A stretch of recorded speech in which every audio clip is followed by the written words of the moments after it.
Hello, hello, hello. We're live. Hi. Hi, everyone. Welcome to another exciting live session with us about transforming managers into leaders to transform culture. And my name is Talia Vardar, and today I am with Ed Rowell, who is a blog colleague, dear colleague of mine, and we will be discussing about leadership. We will be discussing about culture. We will be discussing about engagement factors. And Ed, why do you think we care about this topic?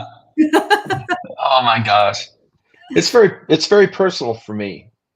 I have been working in the area of leadership development, organizational development since the mid 1990s in either full-time or part-time, either internally or externally.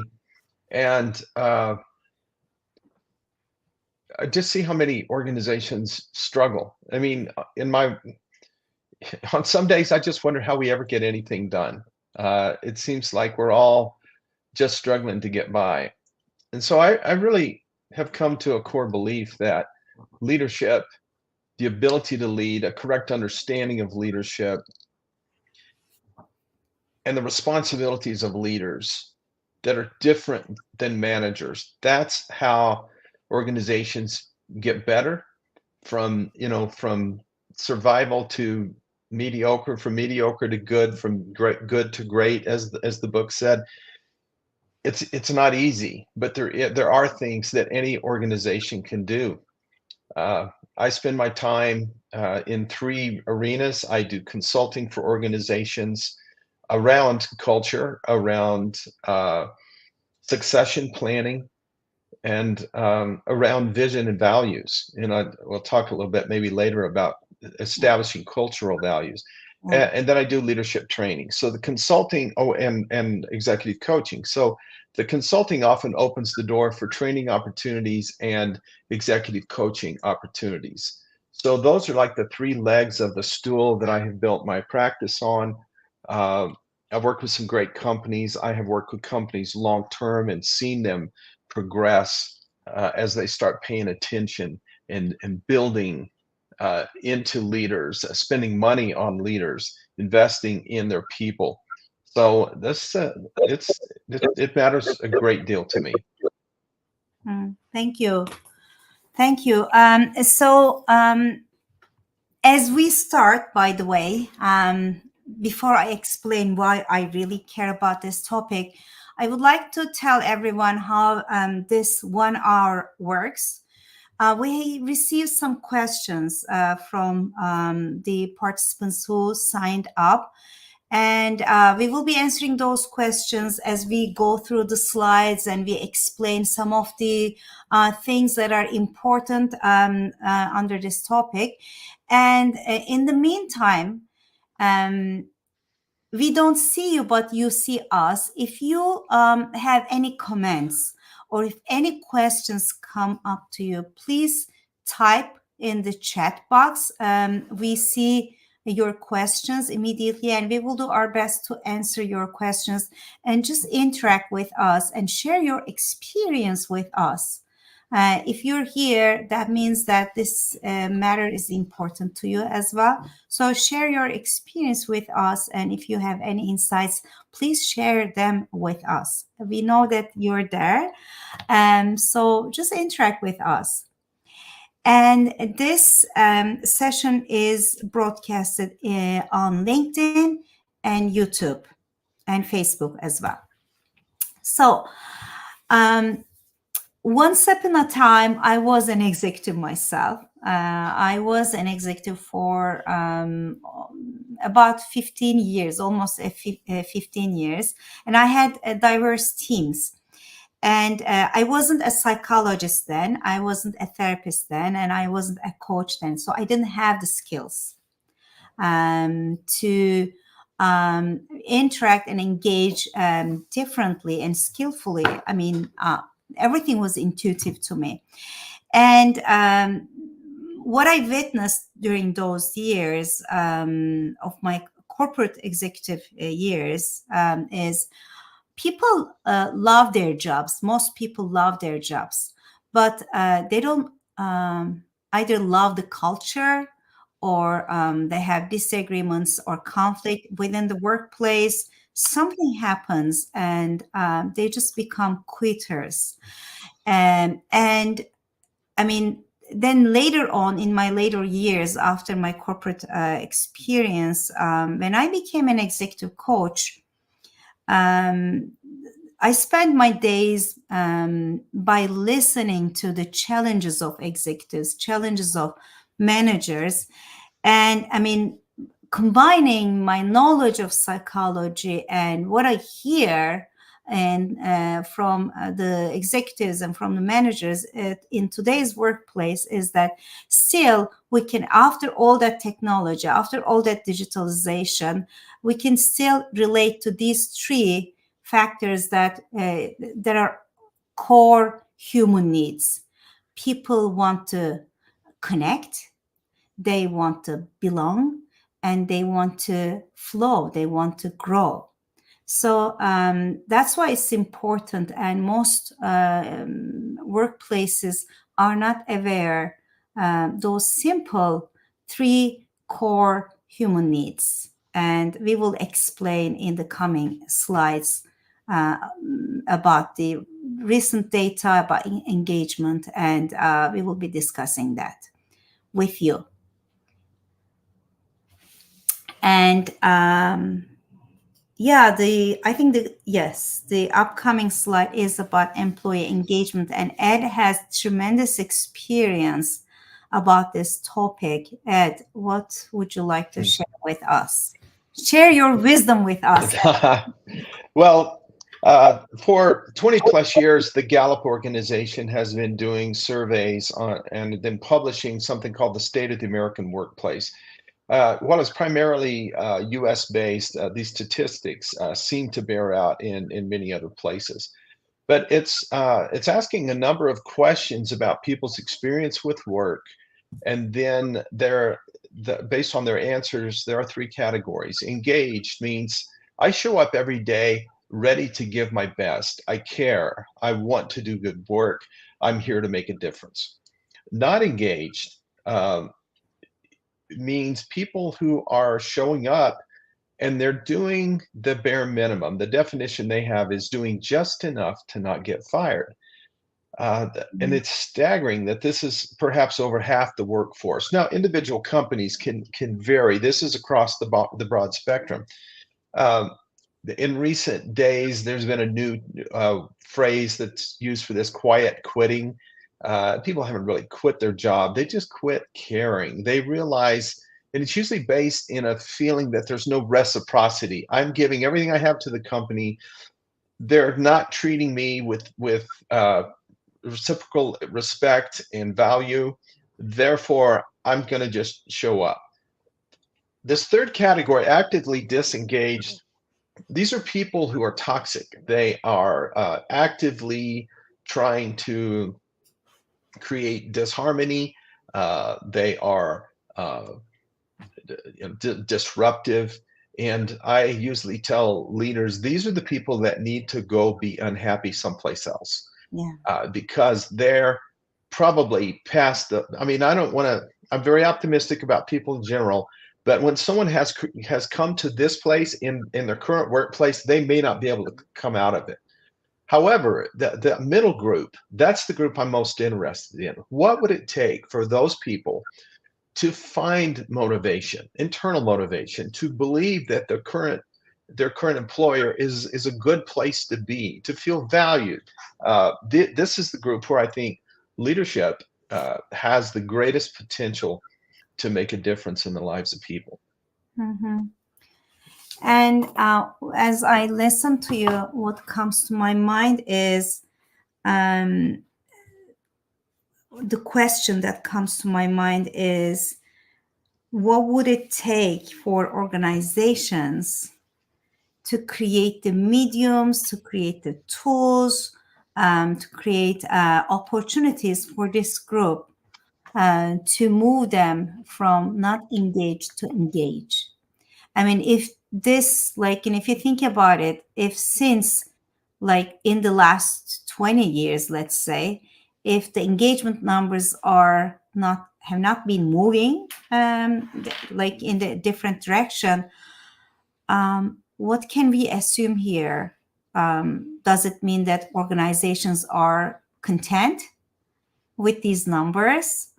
Does it mean that organizations do not invest? They don't want to invest because profitability is more important than Yeah. this? I don't recall any research that would measure, other than the Gallup's, like, the direct relationship between engagement and profitability. Yeah. Do you remember any research? Like, I don't remember. I know some research, again, Gallup organization and some other organizations that measured like engagement, productivity, accidents, those things. But I don't remember any research about profitability and engagement relationship. Yeah. I think it's, I don't know any specific research to answer your question directly. I do have some anecdotal evidence here. I think when the focus of leadership is strictly on profitability, that communicates a message Mm. that profits over people. Every organization I've worked with has some version of, people are our most invaluable asset, and yet there's no evidence for that in many cases. Um, I think the other is why I put so much emphasis on leadership is when it's very common when I start to work with an organization that the focus, the mindset is it's not me, it's them, meaning it's the employees, it's people in general. And for years, we have heard a lot, we've seen generational cohorts, boomers and Gen Xers and millennials and Gen Z. With those ideas have been weaponized, meaning that we love to take some attributes of the whole and just kind of demonize an entire group of people. And I hear this all the time. These people just don't want to work. These people are lazy. These people don't care. And I think what we're really seeing is people just don't want to work for crappy companies anymore. And they're like, I will do anything to not have to put up with being dehumanized, belittled, ignored. And so when companies look around and they go, we just can't find good people. Is it a problem there's no good people, or is it a cultural issue? Is there something about that, your organization, that people are feeling like that doesn't feel good, that doesn't feel safe? Uh, so I think that that leadership has to own, and I just use that term generically. It's some of it is positional because the people at the top of the organization have to believe in a that it's time for a cultural, reorg, not of people, but of the way we do things around here. I think that's my definition of culture, the way we do things around here. So Mhm.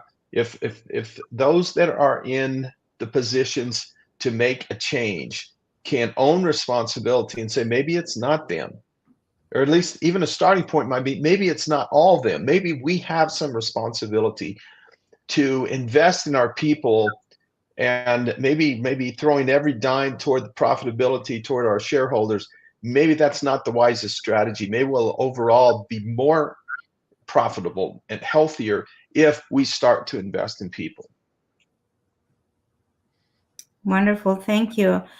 One thing that I would like to add is like, I mean, in the last years, I think engagement, the definition of engagement has changed a lot because of some of the factors, like mobility has increased, globalization has increased, so that in turn diversity has increased.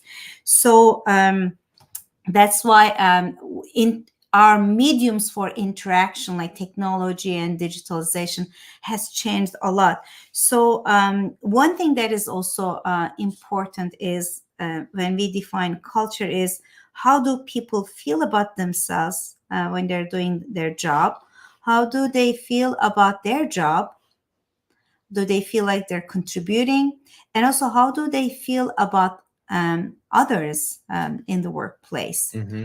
Those three also, because culture is a live thing, like, Yeah. it's this living organism. So those feelings also are part of the culture.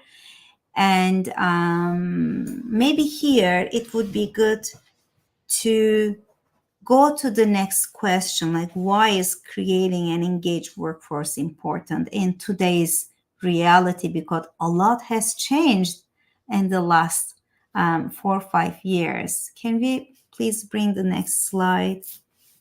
Yes. Why is creating an engaged workforce important?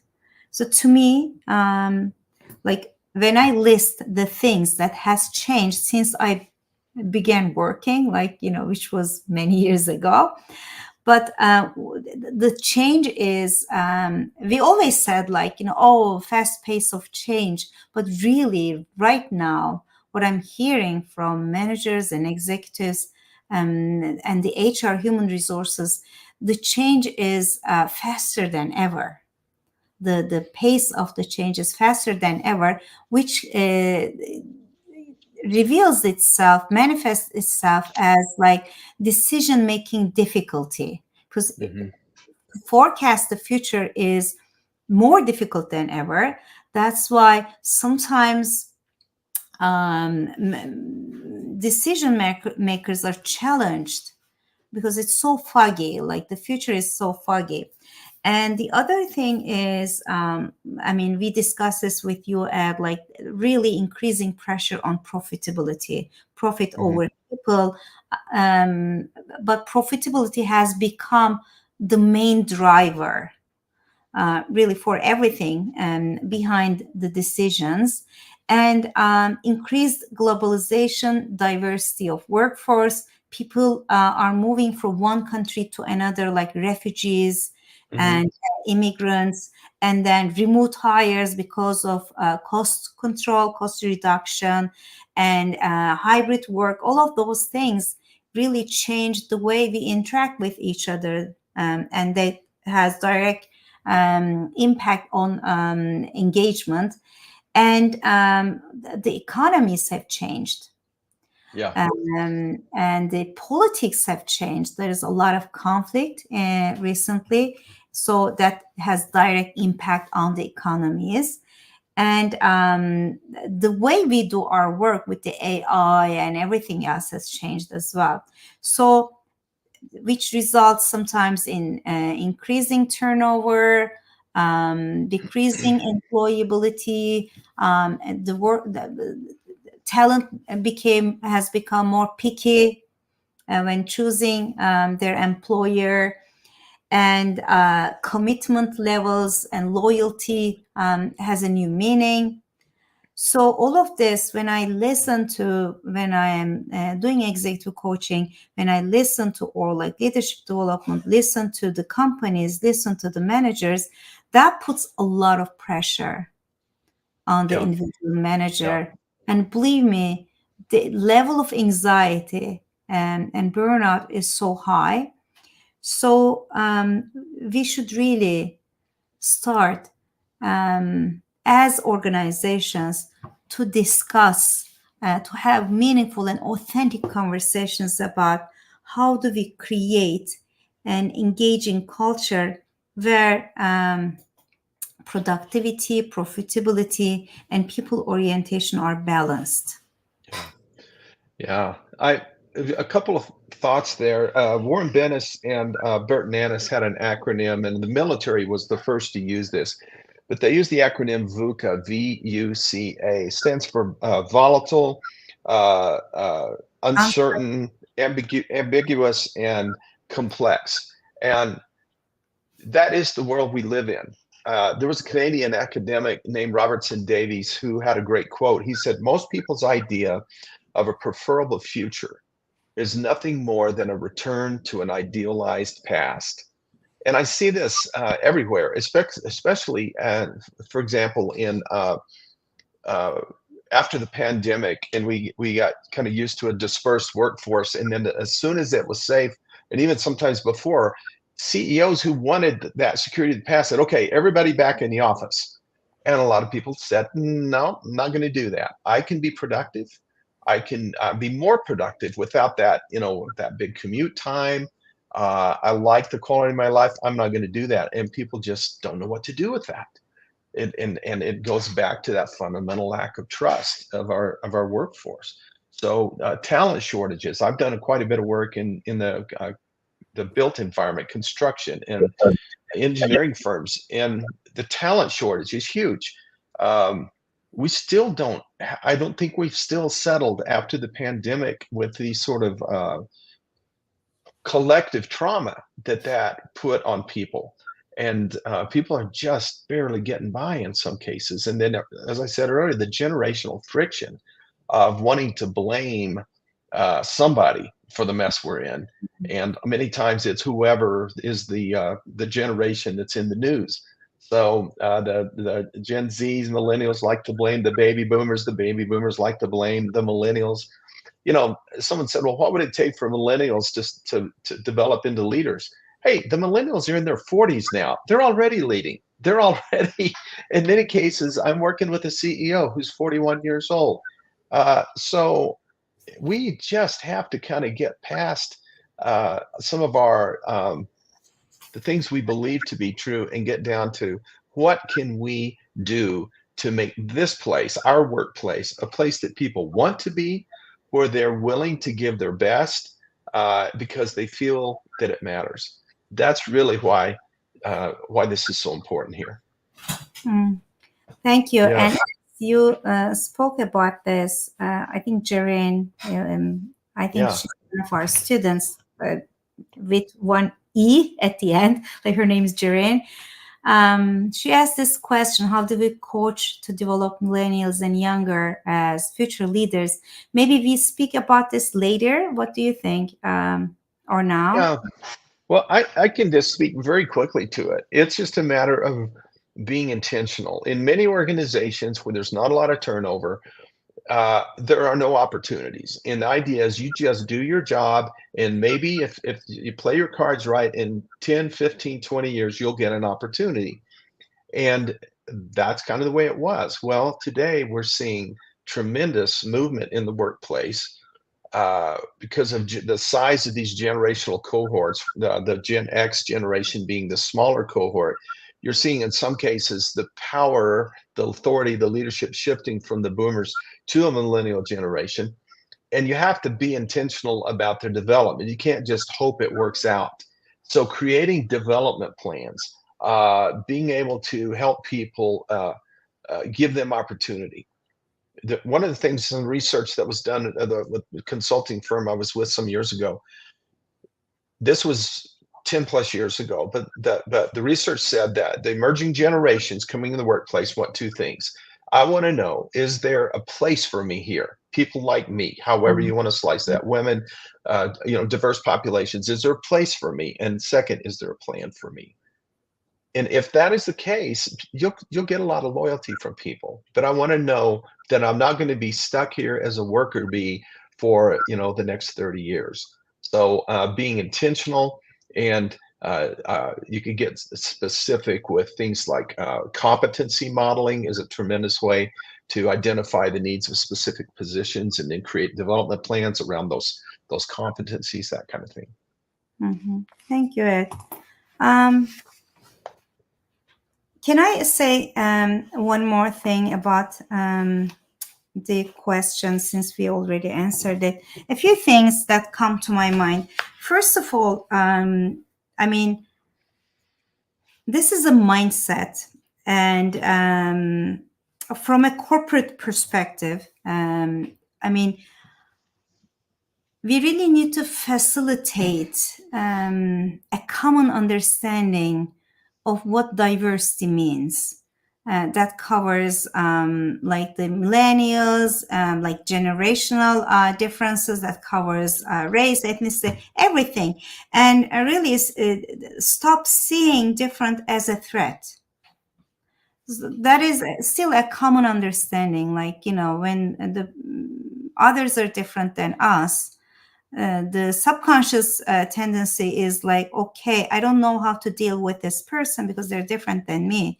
So either I will stop communication, or I will just interact less and less, and I will protect my space. So that's the unconscious, Yeah, like, reaction. So that's why a lot of awareness work needs to be done, not yeah, only about how to coach them, but also self-awareness work needs to be done. yeah, And what do I do? And or maybe even, like, in the corporation, how do I provide that safe space? And once Ed, you spoke about the brave space, like that yeah, brave space as well, so that the workplace becomes a space for all to develop self-awareness, and also, like, how do we give them the medium so that open communication happens? Honestly, I was there. I was an executive. My team had all kinds of generations. My team had all kinds of nationalities. What it takes is just, one party where everyone feels safe and yes. love, and etc. So can we bring the sorry that I had to stop the other comment, yeah, from Maxim. Um, yeah, thank you, Maxim. Brittle, anxious, nonlinear, incomprehensible is more than VUCA in today's context. Yeah, Maxim, thank you. I'm not familiar with the Bunny framework, to be very honest. I don't know if Ed is. And Maxim, if you can teach us, I would be very happy to listen. Or if you want to speak about it, maybe in one of the live sessions, I would be very happy to invite you as a guest speaker here. Ed, what about you? Have you heard Yeah, of? I'm not familiar with that. I like it though. I think, Yeah. I mean, you could probably create a dozen acronyms to describe just we don't know what's going on because we've never seen anything like this.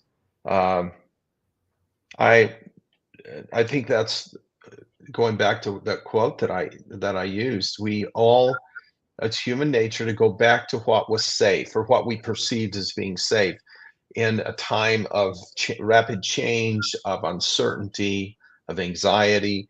And so, yeah, I think any of these are helpful in just trying to understand that Yeah. today's world is not the same as yesterday's world. Yeah. Yeah. Um, That's why we need to redefine what culture means in today's workplace. But I think we have a good foundation to start with. Can we bring the next slide, please? Because I think, yes, yeah. Um, Herbert's two-factor principles, with yeah, be available after the conversation. Yeah, Tyler, yes, we will have send a replay of today's session um, to you, and you will be able to have the presentation there too. yeah. Wonderful. So, Ed is an expert of this Oh, topic. Like, yes, and you do. I mean, you have been doing this work, and you have a lot of case studies and examples. And you also told me when we discussed this, what I liked about it. Often, this concept is misunderstood. Please yeah. tell us about this, Ed. Okay. Yeah, so the original research was done in the late 1950s, and you go, "Oh, wow, the world's different then." Uh, in many cases, yes, it is, but human nature tends to be pretty consistent over time. And so Herzberg's research showed that there are consistent, and this was a pretty big, broad study, that there are predictable things that motivate people. And so if we go back to our we don't need to go back to the slide, but just the idea that we have a lot of people who are disengaged. These are the clues. These are in the purple, you'll see these are the things that predictably motivate people. and they are in the order in which they were mentioned in the research. People want a sense of achievement. We did something important together, some personal recognition. You played a part in that. To have responsibility and be given responsibility, not in delegation. Many times people want to give tasks, but they won't want to give the responsibility for the task. The work itself, many people are drawn to a particular type of work because they just like it. There are people who are really good with numbers. That would not be me, but there are people that like to work with their hands. There are people that like dealing in the theoretical. So the work itself is important. Opportunity for advancement. One of the things that is a challenge in many organizations is that the only way we know how to reward people is to give them a promotion. So you take somebody who's an outstanding individual promoter, or an individual contributor, and you promote them to be a manager. Well, they may not have the temperament. They may not have the desire to manage, and so that's why we see so many organizations that struggle with a management culture, because they have people that didn't really ask for that. They just wanted more money. They wanted more, recognition. Um, and then personal growth. Do people experience growth? Does their work shape who they become? These are all things that people, if you can figure out ways to provide these to people, you'll create a healthier culture. Your attrition will go down. You'll see more people want to stay over the long term. Now, there was another contrasting group of behaviors that Herzberg called them hygiene factors. And he said, you know, you don't notice hygiene until it's lacking in other people. You can tell when someone hasn't, showered or washed their hair. So he said, these things don't motivate people, but they certainly demotivate people. And Mm, only in contrast to other options. So working conditions, relationships with my coworkers, policies and rules of the organization, my boss. People, we like to say people don't quit a job, they quit a boss. Salary and wage, when these are inadequate, when they don't meet the bar of just basic standards, then they're dissatisfied.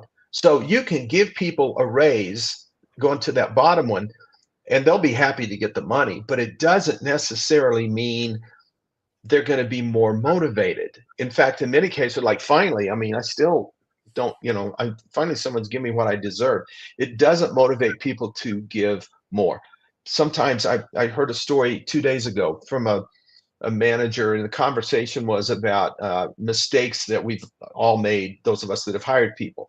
And he said, well, I promoted somebody just to keep them, and it was the worst mistake I ever made, because they were already unhappy. The promotion didn't do anything, So these are general rules, but you have to have the ones on the orange. You have to have the sort of up to an acceptable standard, and the standard is higher today than it was, say, in 1980 or 90. So what people expect from a job is more. We mhm, have to adjust to that. And again, people, I think we have a better sense of personal worth and value. We're not willing to work in places that demean us and dehumanize us. So if this kind of gets your head around, there are things that your company is doing that can create better job satisfaction, good. Things that you may be doing that create dissatisfaction, bad. More of the satisfaction, less of the dissatisfaction, you'll be on your way.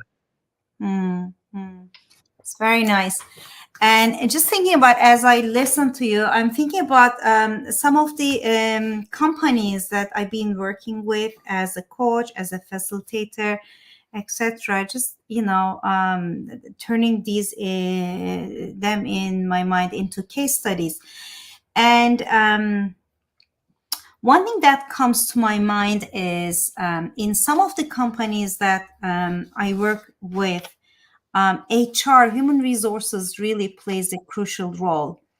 They're not the ultimate decision makers, but they have the opportunity to overlook the big picture, like to see the big picture. And since they're also part of the deciding about the compensation packages, like which is part of the recognition, right? Like advancement opportunities in the organization, and providing personal growth opportunities in the organization. I think they really play a crucial role. And I think we had a question from Nadwa about this, how the HR team can play a critical role in transforming the workplace culture. I mean, they are, if you ask me, they're very important. However, depending on the culture of the organization, the size of the organization, and the stage of the organization, whether it's a startup, whether it's a growing company, um, what role they can play um, is usually different. So a question, an example, sorry, not a question, an example that comes to my mind. For example, in most multinationals, like big companies, Fortune 500 companies, HR has the budget, and at least with the ones that I work with, maybe that's why I work with them. Yeah. Yeah. Yeah, they have the budget, and also they're empowered to make the decisions to increase engagement. They measure engagement, they measure workplace satisfaction, employee satisfaction. They can invite external consultants like ourselves and coaches to facilitate some uh, engagement work, productivity work, strategy work. So they are empowered. But in a lot of organizations, they're not very empowered. They don't have the budget, and they don't have the decision making power. That's why, although they are the ones who touch everyone, who are in touch with everyone, who are in communication with everyone, when they're not empowered, and I met with organizations like that, they presented us their problem, and we went there with our solution, and they said they're not the decision makers, the boss or the C level, the Yeah. CEO, the general Yeah. manager is the sole decision maker, not Yeah. even consultation, sole decision maker. So that's a culture that has to change, if you ask me. Yeah. Yeah. Yeah. I totally agree with that. I think one of the things that I'm seeing, and it's a slow change. I imagine we have a lot of HR professionals on the call here, so they may disagree with this, but there are increasingly organizations where HR has a seat at the table, maybe like a chief people officer, or whatever the title is, but it's someone who is in at the table where the decisions are made and has influence. I think in an organization, I typically look to senior leaders, and I would, whether it's an individual or a team, like um, uh, the C-suite or a board of directors. They're the cultural architects. They have to decide what is our culture going to be. But then, like in building a house, you have an architect that designs it, but then you have a contractor that actually puts it all together. And I think HR's role is to make that make it specific, because many times a cultural um, definition is somewhat vague, and it's the HR professionals that are ones figuring out, now how exactly will we do that with X number of people, and where do we start, and we have this much budget, where do we allocate that budget? And so in many cases, a huge job, but there should be some interaction between those two. um, and maybe we're seeing a little bit more of that, but it's the nuts and bolts of developing people that it makes that shift. And I also believe that I agree with everything you said, and I also believe that HR people should coach their upper management, because usually upper management's priority is really um, the results that are related to profit, like revenues, etc. But HR can coach the upper management and negotiate with them Yeah. and demand to step in, and they should speak up, they should negotiate, they should influence, they should coach. They shouldn't just accept the things as they are, because Yeah. they are the ones who see what is going on with the workforce, how the culture affects the workforce, their people, right? Yeah. There's a meme that I've seen. I bet a lot of you have seen it, and it's the CEO and the CFO having a conversation. The CFO says, "What if we spend all this money developing people and they leave?" And the CEO says, "What if we don't spend the money and they stay?" So one way or another, it's going to cost. Um, Boy, if the organizations that sort of see the light and begin the process of developing people. And listen, everybody's got to start where they are. You can't maybe, but you start working toward a long-term objective. It does something to an organization. It brings some life. It brings some hope to a lot of people, and it really creates that. More importantly, it creates that mental shift from profit over people to people bring the profit, and it brings them up to an equal footing. Mhm. Nice, thank you. Can we bring the next slide, please? Oh, Maxim, I never heard. It's very sweet. Thank you, Maxim. This is for Ed. Ed brought it. I studied it though at university because I studied public administration and we studied it. But Ed was the one who has been working through that framework in the last, I would say, maybe 10, 20 years, Ed. Yeah, Yeah. yeah. Yeah. So here is the question. This is an action-oriented, realistic question. So can you move people from one category into another? Can you move people from disengaged to engaged, dissatisfied to satisfied? You should say yes to this, right? Yes, yes, you can. Yes, you can. I do think, though, that actively disengaged is not where, if you've got a limited amount of time and resources, I wouldn't start there. I would start with whatever you call it in your company, but starting the process for those people to go someplace else and no longer be employed with your company. But it's that big middle ground where, if we go back, if we tie this all together, if you start presenting some of these things that Herzberg said, and by the way, even though that research goes way, way back, students have of his, devotees of his, have redone that study Yeah. approximately once a decade, and those statistics hold. So it's not that everything old is not relevant. This is still very relevant. But you can move people when you start giving them those, creating opportunities for achievement, when you create opportunities for people to be recognized, when you create opportunities for people to be developed and have opportunities for personal and professional growth, you'll start moving some people. And I think it's important to realize we're not going to see mass movement. It's going to be one person at a time. I've often said, about leadership, there's no factory where you can crank out leaders. They're handcrafted one at a time.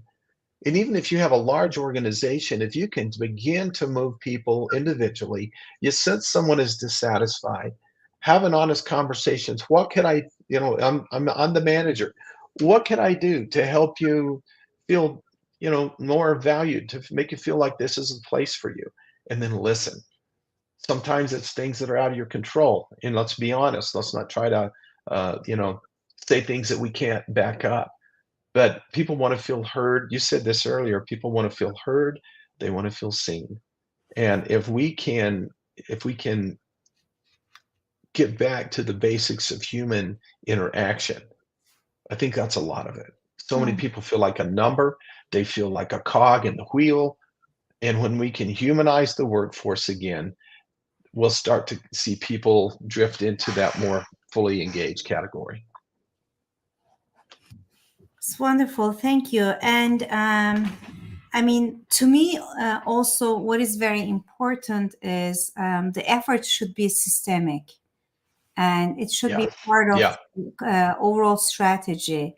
You can't just, start one thing or just rely on individual efforts Yeah. to create such a shift, such a cultural shift, such an engagement shift for the organization. It has to be systemic and it has to be strategic. It has to be part of the overall strategy.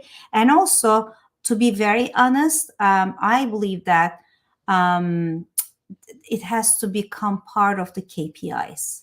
So Right. it has Yes. to be measured because that's the only way to turn it into a systemic effort, right? Yeah. Indeed, we have a case study at the Flow Coaching Institute.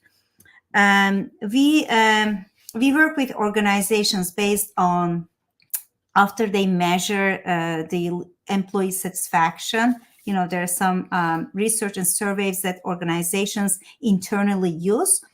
And one of the organizations, a retail organization that has operations in multiple countries, contacted us. I think it was before the pandemic.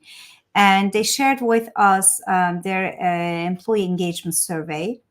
And the least engaged group within the organization was store personnel. Like, they had retail stores, and the store Okay. personnel where they were almost like disengaged and Yeah. dissatisfied and disengaged.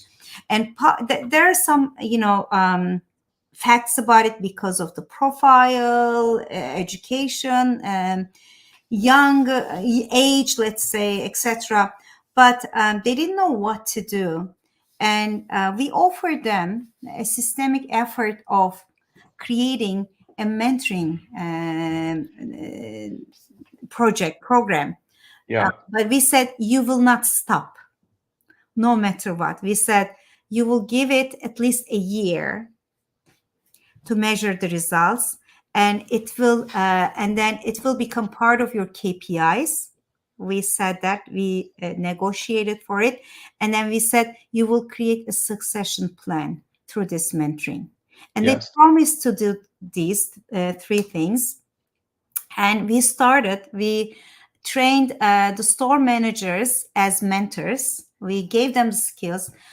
A lot of times the lack of skills sabotage those initiatives. So we made sure that the key people, the store managers were the key people in that case, have the skills to facilitate a process of shifting employees from dissatisfied, disengaged, the store employees, into satisfied and engaged. And we train them, and then we supervise them, and we watch them, we shadow them, we watch them practice. And within 3 months, I'm not kidding, the store turnover dropped by 28%. Mm. Within a year, the overall turnover dropped by 40%, Well. and the engagement increased by 60%. Yeah. So this is such an amazing case study, and we got the best coaching and mentoring reward for this Yeah. program today. What I'm trying to say is that it has to be systemic, it has to be strategic, and it has to become part of the performance system and the KPIs, and the decision makers should be willing to invest in this, because there's money behind this, there's time behind this, and there's energy behind this. And HR, human resources, should demand such systemic programs versus just 1 day, 2 days change management workshops. Mm-hmm. All the efforts should be systemic. Yeah. And thankfully, this organization invested, and they measured it. And the numbers were tremendous. Yeah. I I agree with everything you said. I do think for anyone who's maybe thinking, okay, I'm going to do something. Be prepared that it's going to be messy. It will, good intentions will be misinterpreted.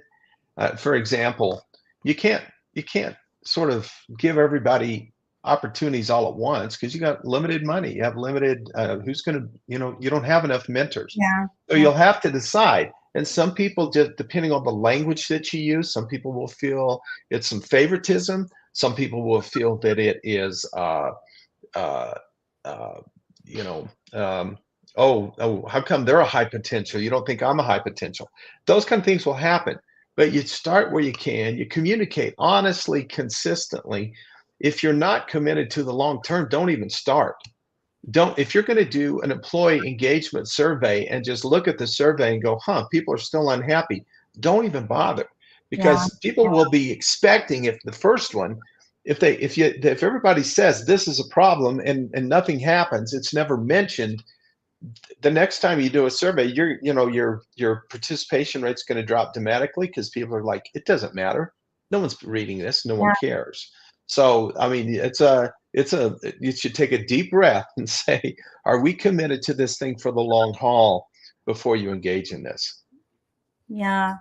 Speaking to that, I just want to say one thing, one example that speaks to what you just said, Ed. Um, when a, a systemic effort is not followed after providing those surveys, like employee engagement surveys, if nothing changes, no initiatives are taken, then employees start to believe that, oh, nothing will change in this organization. Yeah. Everything will remain the same. And we just did a diversity, equity, and inclusion project 6 months ago. It finished 3 months ago, and I did the focus groups. And participants said they thanked me, and which was very interesting. They thanked me for not asking them multiple choice questions, but for really asking them about what they think and how Yeah. they feel. Yeah.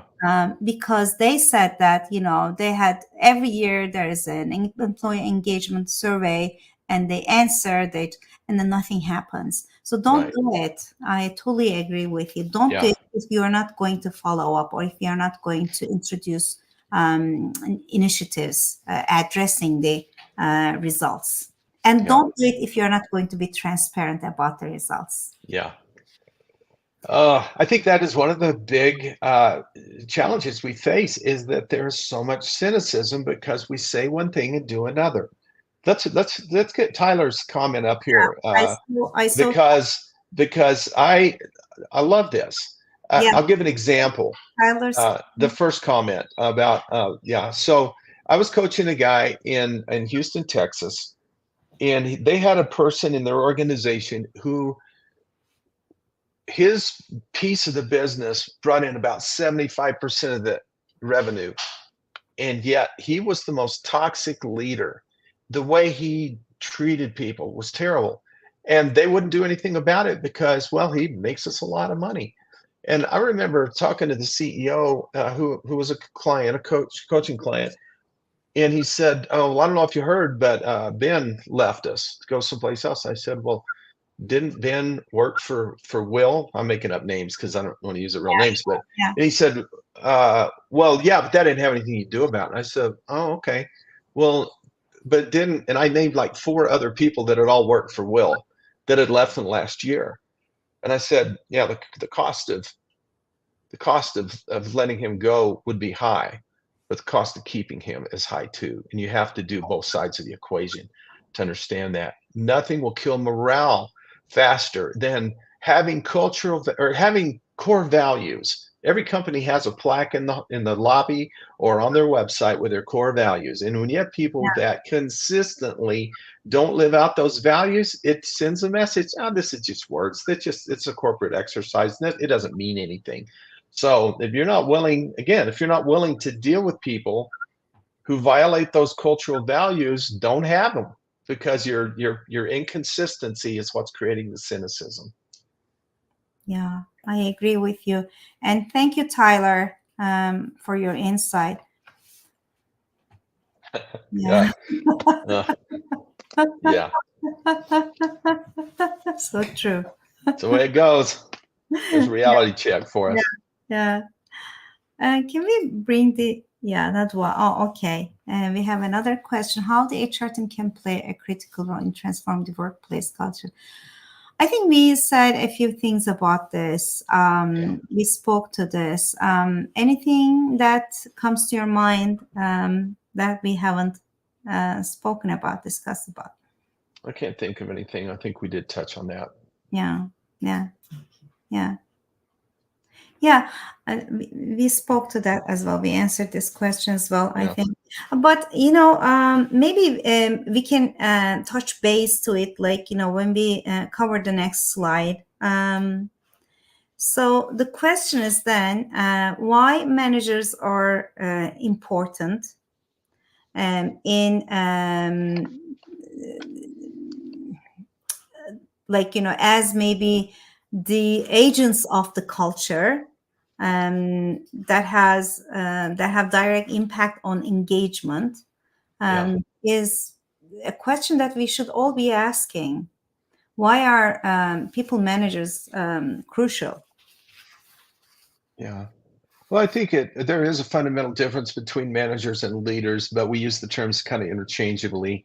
Uh, the classic definition, and his name is escaping me, but was a Harvard professor. He used the acronyms POC for managers, um, um, and then so that stands for uh, planning and planning, organizing, and controlling outcomes. Leaders, on the other hand, he used the acronym SAM, setting direction. Like, where are we going? Not Yeah, giving directions, but like, we're headed north, and this is our destination. Aligning the resources so the right people in the right seat in the bus, to use that analogy, and then motivating, inspiring people. And when people get responsibility in a leadership role, they have to be able to understand that's part of it. You'll still do some management stuff, but the higher in the organization you are, the more time you might want to spend on setting direction, aligning resources, motivating, inspiring. Uh, that's what will move the needle. Another way of looking at it is I often will share that I think for four primary responsibilities of leaders: to be the cultural architect. Someone has to say, this is how we're going to be. This is how we're going to work together. A curator of great talent, and that also means yeah, some hard decisions about people that consistently don't show a capacity for growth. Guardian of that reputation or the brand, and then a keeper of the vision. And people, vision leaks, as the old saying goes. They have to be reminded on a regular basis, this is where we're going, this is why we're doing this, this is why it matters. And that's how you transform managers into leaders. It's a separate skill set, and you'll have to help people who are willing to invest in learning new things and trying new skills. wonderful. Thank you. Thank you, Ed. And to those of you who are with us today, we will continue this series, like these sessions as a series, and we will be answering your questions. We would like to engage with you. We will be talking about how to transform cultures. And we will be talking about the skills that are required for managers to become leaders. So if you're interested, if this interests you, please follow us at flowcoachinginstitute.com, and follow us on social media as well: LinkedIn, Flow Coaching Institute; YouTube, Flow Coaching Institute; Instagram, Flow Coaching Institute. And because we announce these sessions there, we plan these sessions every now and then. Thank you. Yeah, that's true. And that takes us to feedback skills, that takes us to structured recognition and rewarding tools also in the organizations. Thank you, Tyler. And thank you all. So for those of you who are interested in what we do as coaches, we have some upcoming programs If you're interested in becoming an ICF certified coach, I'm not going to go through all of them, but we have business coaching certification program. We have Flow Core Foundations professional coaching and certification program that are both level 1 and level 2 accredited by the International Coaching Federation. And you can find information on flowcoachinginstitute.com, and also email us at info@flowcoachinginstitute.com, or call us, call our Toronto office. It's so nice to discuss these things with you, Ed. Thank you. Yeah, always. And see you next time. All right. Yeah. Thanks for coming, everyone.